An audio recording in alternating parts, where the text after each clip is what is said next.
সেদিন সুলতান ডাইনে গিয়েছিলাম ওদের ভাইরাল বিফ চাপ ট্রাই করতে, বাট সেখানে গিয়ে বিফ চাপ না পেয়ে কি হলো সেটাই থাকছে আজকের ভিডিওতে। আশা করছি আজকের ভিডিওটি আপনাদের কাছে অনেক ভালো লাগবে। So hello everyone, this is Riddhi from Riddhi Stories. কি অবস্থা সবার? আশা করছি সবাই ভালো আছেন। আলহামদুলিল্লাহ আমি অনেক বেশি ভালো আছি। তো বর্তমানে ফেসবুকে ঢুকলে শুধু একটা জিনিসই সবার সামনে আসে, সেটা হচ্ছে সুলতান ডাইনের ভাইরাল বিফ চাপ। আর সেটা ট্রাই করতে সেদিন গিয়েছিলাম আমরা উত্তরা ব্রাঞ্চে সুলতান ডাইনে। আমার মতো যারা আইফোন ইউজার আছেন তারা এই জিনিসটা অবশ্যই ফেস করেছেন, মানে ভিডিও করতে গেলেই কখন যে স্লো মোশন হয়ে যায় এটা আমরা ট্যারি পাই না। তো যাই হোক, আমরা দেখতে দেখতে সুলতান ডাইনে এসে পড়েছি আর ঢুকেই দেখছি এখানে ওদের অনেক রকম অফার চলছে, সেই সাথে 220 টাকার ভাইরাল চাপটাও কিন্তু আমি দেখতে পারলাম। তো সেখানে ঢুকে দেখি এত মানুষ, আর সেদিন কিন্তু মারাত্মক গরম ছিল।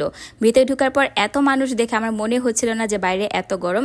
তো যাই হোক, আমরা গিয়েছিলাম হচ্ছে দুপুর 1টা বাজে, কিন্তু দুপুর 1টা বাজে যেও শুনি যে ওদের ভাইরাল বিফ চাপ শেষ হয়ে গিয়েছে।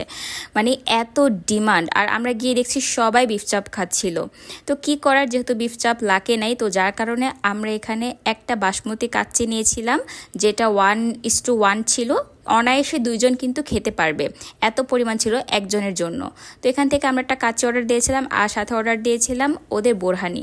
তো এখানে আমি কাচ্চি নিয়ে আলাদা করে বলার কিছুই নাই, কারণ সুলতান ডাইনের কাচ্চি কতটা ফেমাস এটা কিন্তু আমরা কম বেশি সবাই জানি। এখানে যে পরিমাণ কাচ্চি ছিল অনায়াসে কিন্তু 2 জন খেতে পারবে।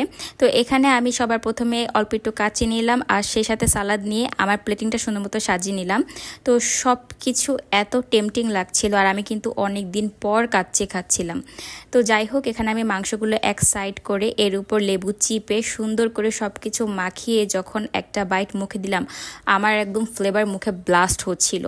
এত মজা! এটা আসলে অনেকদিন পর খাওয়ার কারণে এত স্বাদ পাচ্ছি কিনা জানি না। আর আমার কাছে পার্সোনালি কাচ্চি ভাইয়ের থেকে কিন্তু সুলতান ডাইনের কাচ্চি অনেক বেশি ভালো লাগে, কারণ ওদের কাচ্চিটা কিন্তু একটু মাখো মাখো থাকে আর একটু মশলাদার থাকে।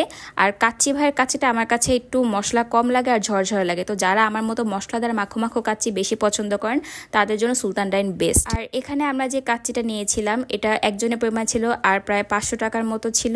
আর বোরহানি যেটা নিয়েছিলাম এটা ছিল 70 টাকা। বাট পার্সোনালি বলতে বোরহানিটা আমার কাছে একটু ভালো লাগেনি, এর থেকে আমাদের এলাকায় যে বোরহানিটা সেল করে ওটা বেশি মজার। যাই হোক, এখানে আমরা মজা মজা কাচ্চি খাওয়া শেষ করলাম। আর আলহামদুলিল্লাহ কাচ্চিটা আসলে অনেক বেশি মজার ছিল, দামটা একটু বেশি বাট তাও অনেক মজার ছিল। আর এখানে আমি প্রাইসটা দেখিয়ে দিচ্ছি, ব্যাট সহ আমার টোটাল এসেছে 640 টাকা। তো এই ছিল আজকের ভিডিওটি। এবার তো যেহেতু বিফ চাপের ভিডিও করতে পারলাম না, ইনশাল্লাহ নেক্সট কোনো ভিডিওতে অবশ্যই বিফ চাপের ভিডিও নিয়ে আমি হাজির হচ্ছি। সেই জন্য কিন্তু অবশ্যই আমার চ্যানেলটা সাবস্ক্রাইব করে রাখতে হবে। আর আমার ভিডিওটি কেমন লেগেছে অবশ্যই কিন্তু কমেন্ট করে জানাতে পারেন।